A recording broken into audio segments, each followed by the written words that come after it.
Moxie Movement. Hi, I'm Sarah Greener. I'm the host here at the Moxie Movement, the creator of the Power Hour Time Back system and the Success Map systems download process. I'm super happy to have you back here for another week. I don't know about you, but great things have been happening here. I'm super excited to share them with you. Today, I really want to talk about one of those things that we do without recognizing the true cost of it in our business and how expensive that can get. Expensive in terms of money, yes, absolutely, there's going to be that impact, but also expensive in terms of time, focus, energy, and brain space. If you're anything like me, I've got a lot going on in my business. I want to make sure I've got enough brain space to make the right choices at the right time to serve my family, to serve myself, and obviously to do the things I need to do inside my business as well. And so today I want to talk about that really costly decision that we often make in our businesses so that you don't do it anymore after you've listened to today. Before we get to that, we had some friends come down and visit yesterday. These are friends from 20 years ago when we lived out here. We are now all married with children of a similar age. We got to hang out a little bit yesterday because they came down to get some help with a brochure for their business. They're Thai, and they wanted someone who spoke English as a first language to check over their marketing and make sure it was all correct, which is smart, right? They came down, we hung out for the day, and Johnny and Scarlett actually did most of the work with them. They brought down an old brochure from an old business they used to have, and they wanted to zhuzh it up and make it relevant for the new business today in 2024. What was remarkable about this is that Scarlett did pretty much all of the design in Canva. Our friend was impressed with the fact that she could get in there and do that and deliver something out the other side that worked super well. And I said to Johnny, did she actually do it all or did you do lots of it? And he goes, absolutely not. I helped you with the wording and made sure we had it structured out correctly and literally gave it to Scarlett to copy and paste. So she did all of it. It was super impressive. It looked great. There was a few little tweaks to do in terms of making sure things were just far enough away from the edge for printing, but she wouldn't know that because she's never done it before. It reminded me how invaluable the experience she gets as being part of our business world. More importantly, that we laid down a rule around being on devices and being on apps and things like that a little while ago, and I stole it, as you do, of someone smarter and wiser than me when it comes to building really strong families. And that was from Chris and Mel over at Our Family Brand.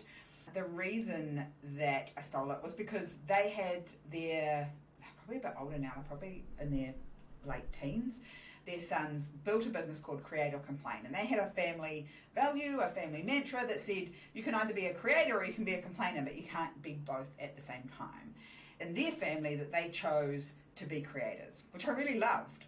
As we started navigating this whole online world, which is a ride as an adult, but I can tell you, if you're not quite there yet with your children, or if you are this yourselves, this whole navigation of social media and online tools with your children is challenging. From that Create or Complain, I recognize that one of the things that we do in these online spaces is that we are either a creator or we're a consumer in that environment.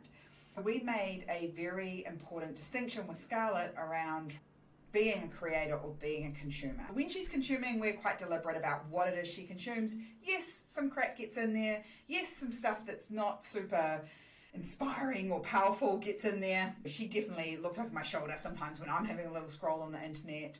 There'll be times when she has been working on some singing tutorials and then somehow now she's just watching other people sing. That definitely happens. We're far from perfect. And we still have boundaries and expectations around it. On the flip side, we've been super deliberate about the fact that she is a creator. And if she's online and she is creating things, she's learning how to sing, how to dance, how to draw, learning how to create a podcast, how to build something in Canva, then that is totally and utterly an acceptable use of the devices, of the tools that are available to her. And yesterday was a perfect example that it's working. That's one framework that we're definitely keeping. Also a really good lesson for life for all of us, that especially those of us like you and I that are in business, making sure that we are creators, not consumers, because the world that we play in we want to be on the creator side. I know whenever I get too far down the rabbit hole of consuming other people's content, I start to become this kind of Frankenstein version of me when it comes to creating. Every now and then I have to have this purge and unfollow everyone and remove everyone from my world so that I can speak solely with my insight and with my wisdom and without that Frankenstein vibe because I'm consuming too much. I think the same is probably true across all of our businesses, that we want to spend far more time creating than we do consuming, because creation is what adds value and allows people to engage with us and do more with us, which is fun. Useful for raising children, useful running your business. It's funny how often there are things that line up like that. It was Father's Day on Sunday. We celebrated Johnny. He woke up not feeling great. The whole big breakfast thing that we had planned, or that Scarlett had planned, should I say, was not there. And I think what happens when we do days like this, Scarlett really leans into them now. She's a bit older. She makes the breakfast, she makes the coffee. She wants to do all of those things for him. Anything that Dad does, this is the day that I'm supposed to do those, she says. And if I try and help, Miss Independence pops her head up and says, I'm doing it. He's not your dad, he's mine, which reminded me to call my dad. And it's one of those things that makes me very grateful to have a partner. We're not perfect. We're a married couple. We definitely disagree. We definitely do things wrong. We have times when it's really challenging. And on days like Father's Day, when I see the relationship that Scarlett has with Johnny and the work that he puts in to learning about himself and learning about raising a daughter and how things are different being a woman in this world, and leading into understanding all of that because it's not his lived experience, I am deeply grateful and appreciative that he's done that work and that he continues to do that work. Man, we're not finished. I'm not finished doing that work. I often have to reflect and recognise that the expectations and the boundaries and the way that we set up our partnership when we first became a couple, that has served us well on this whole journey, including in the parenting journey, is something that I'm really incredibly grateful for, because there are so many women in the world that do not have a partner that leans into this stuff, that takes their share of the parenting, of the home, of the thinking that happens around this, as well as we both obviously still run businesses. I'm really grateful that he shows up and does the work, that he understands that being female in this world is different than being a guy, and that he has done that work for himself and also for Scarlett and the person that she's becoming. And every day I see their relationship becoming tighter and more supportive. There's been some frustrating moments. Dad is also now a teacher when it comes to homeschooling. There's been some moments where, Mum, I'm going to talk to you about this. We talk about it, and then I say, do you want me to talk to Dad? And she goes, no, I want to have the conversation with Dad.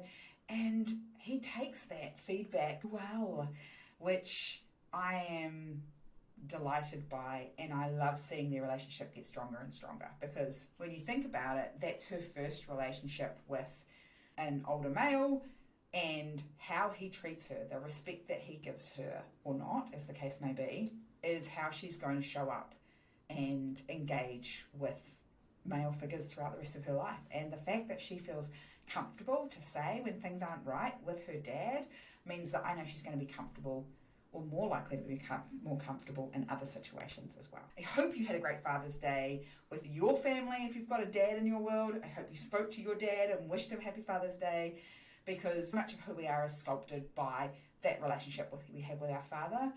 I certainly would be a different person if I didn't have the dad that I had. The whole learning of that your parents don't have to be perfect.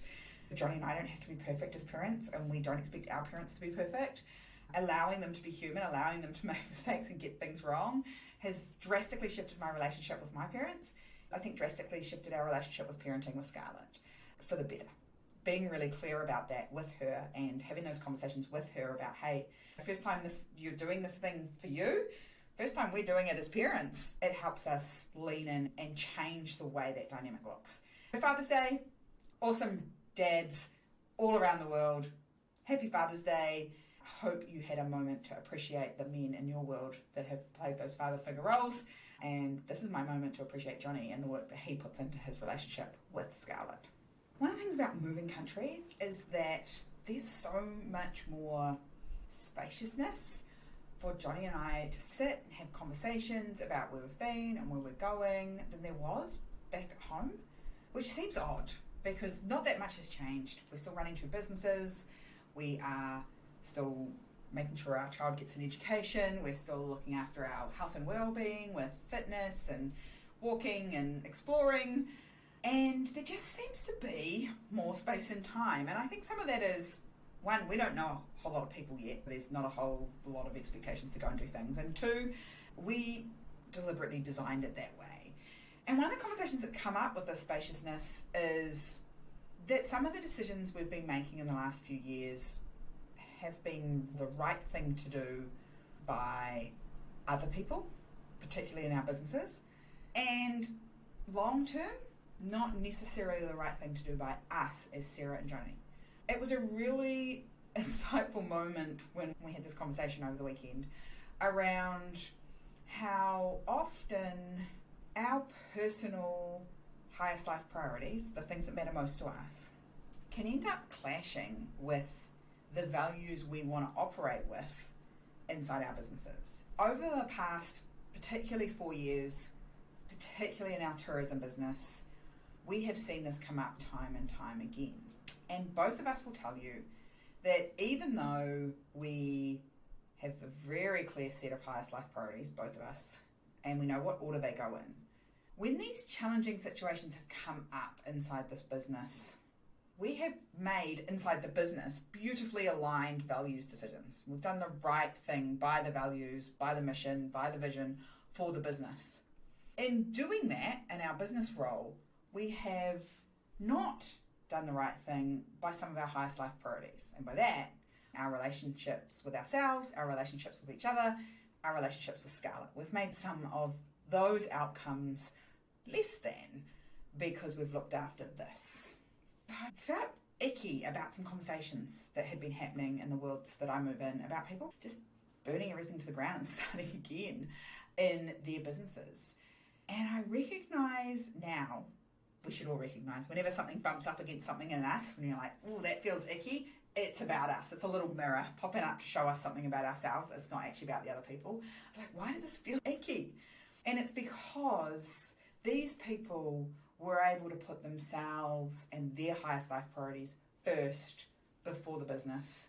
And they did it with great confidence and they leant into it really strongly and they just did it. I was a bit triggered by that because that's not been something I've been able to do. I have made decisions that ensured we looked after the team and the suppliers and the customers and everyone in those businesses first and foremost, thinking that everything else would take care of itself. When actually I needed to be making them from my highest life priorities, that's what I talk about all the time, before we lean into the business. And it was an interesting one for me because we're working on decisions inside the Moxie world at the moment. It was a workshop that was requested by some of my clients. And there were lots and lots of questions and things that we've had. And I've always had a little decision-making framework in there. And I recognise that as we build these frameworks, sometimes there's a clash. This insight for me was really eye-opening. It's like, oh, that's an interesting thing for me that I need to work on. And two, if it's coming up for me, and I've been working highest life priorities, critical success factors, vision, values, and mission as my decision filters for long, it's definitely coming up for my people. It's like, the right thing to do is to disestablish this role or to let this person go because they're not a good culture fit, but then it bumps up against some stuff. And all of that is the right thing to do because it will make the business more successful, which will serve me and my family over here. But it feels icky in alignment with the values over here. Those conversations about those conflicts is something that we're having inside the community, and we're actually having a workshop on it in a couple of weeks, which is going to be super valuable. Working on that at the moment and having these insights around our experience, our lived experience of being in multiple businesses, and we could look back even further and go, oh, look at that. That's another place where that shows up.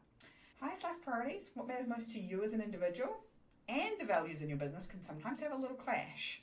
And then it's your job as the leader, both in your life and in your business, to come over to your highest life priorities and make sure they're looked after first and then the business second. The reason that felt triggering for me was because I did the opposite. I was like, okay, we'll be okay. Let me look after this first. And long term, hopefully it will play out okay, but hope's not a strategy.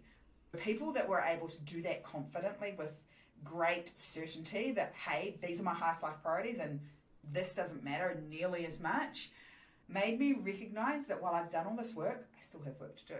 And decisions can often have conflicting reasons for making them. Which brings me to the topic for today, which is the number one most expensive mistake I see female business owners making. Not just now, but always. All the time, this is the most expensive decision we make in business. And it's I'll think about it. Oh, that sounds really cool. Let me come back to you. Oh, yeah, I know I've got this challenge and I know I should deal with it. I know I should have that conversation, but I'll do it later. Putting off making decisions, delaying decisions until later, whether they be having conversations with team members that aren't performing, firing a client who's been breaching maybe your team members' boundaries or even your boundaries, or following up on that opportunity or that investment in a new piece of equipment or a new team member or a new program to upskill you and your team. Kicking that can down the road, going, I'll think about it later, I'll decide later, is the ultimate inexpensive mistakes, and I'm going to tell you why. Because we're playing an intellectual game when we play business, which means our brain space matters. And unmade decisions take up lots of brain space, lots of focus, lots of energy. How many times have you woken up in the middle of the night worrying about something that you haven't been able to make a decision on yet because you don't have enough information, or you're not sure whether it's going to be a great decision, or you don't know enough about the person, or insert excuse/reason here. We've all done it. I've done it recently where I'm like, man, this decision is weighing really heavily on my mind and I just want to close that door, but, and there's the magical word, but. And at that point, we know that we're kicking the can down the road. And what we're doing as we do it is we're carrying this heavy load of the unmade decisions. If you think about all the unmade decisions that you have right now, and I don't mind whether that's I need to go and eat lunch, should I have a coffee or not have a coffee, should I go and work out or not work out, all of the unmade decisions, all the little ones stack up, but the big ones are the hardest ones. Should I employ someone to replace me or should I employ an admin person? Should I sell the business? Should I buy the business? Should I shut the business down? All of these big decisions often get left because we think if I just put it off, it might get easier. And the absolute opposite happens. When we put off making decisions, the decision gets bigger and harder. The number one most expensive mistake you're making is the decision you're not making. The investment, the closing something down, the buying something new, the moving country, moving location with the business, opening a new venue, closing the old venue, whatever it happens to be, that is the most expensive one. And it might be expensive in terms of money. I'll tell you though, money's probably the easiest thing to go and make more of. But your time, energy, and your focus, you can't get back. Unmade decisions, that's where you're leaving them. What do I see most people do is I see them thinking about it, trying to make decisions up here in this busy old place where we carry around so much information. And on a coaching call, literally today, I was like, stop, get a pen and paper. I'm like, okay. I'm like, this is the most basic piece of advice I give, but I give it more than anything else. Take a pen and paper. Write down everything you think about this and get it out of your head. Because we are busy trying to play the intellectual game up here, that we are cluttering it up with all sorts of thoughts and feelings and concepts and if that or maybe that, options, outcomes, potential outcomes, that it gets overwhelming. Instead, what we want to do is we want to download that onto a piece of paper that we can actually use it. And then we want to put it into some sort of framework. If you don't have a decision-making framework, do you need one? What are your filters through which you're making decisions? It's probably one of the reasons that you put things off, because you don't have any way to decide whether it's a good or bad decision. You need some filters. Because if you don't have some filters, deciding whether this is going to work for you is going to be difficult. Because there's no such thing as a bad decision in the moment. Bad decisions happen when we don't put in the effort, don't put in the work, don't take the right actions after we've made the decision. Or we make a decision from the wrong filters. I was talking earlier about the whole highest life priority clash with the values. That means that what in the moment was a great decision from a business point of view, it means it could clash with your life. If you don't have both those sets of filters, and we're super strong about this in the Moxie world, that we need our life filters first to make decisions. What are the things that matter most to us in this chapter, and what do they look like for this season of life, for this chapter of life? And then how does that fit across into our businesses, and we build our businesses from that frame? But sometimes you're going to get a clash. So you're going to need to know how to work through that, and that's where the framework comes in. The other reason I see people getting really stuck in decisions and not making them is because they flip-flop.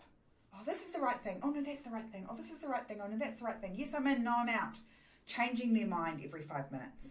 Here's what I know about that. If you're changing your mind, that means you're making decisions from emotions, from feelings. You're making decisions based on how you're feeling rather than sitting down and playing the intellectual thought, download it, get it out into a framework, and then figure it out.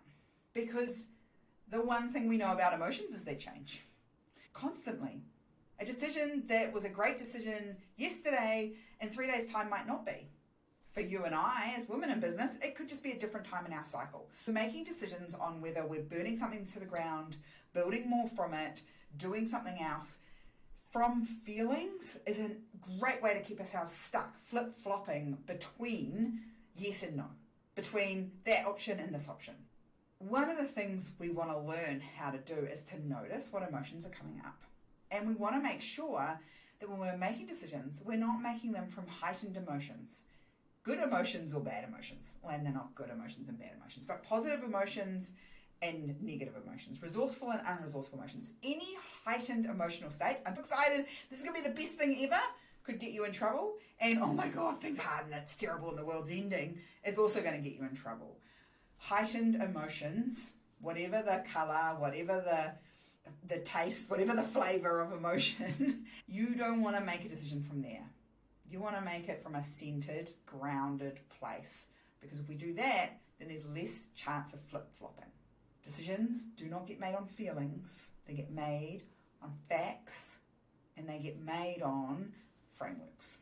The last thing that I think sometimes keeps us a bit stuck is the whole intuition thing. And I think that's tied up in the emotions as well. Sometimes we don't know the difference between what's our emotion, what's our feeling, and what's our intuition. People try to black and white it. You should always trust your intuition, or you should never trust your intuition. And I think neither's true.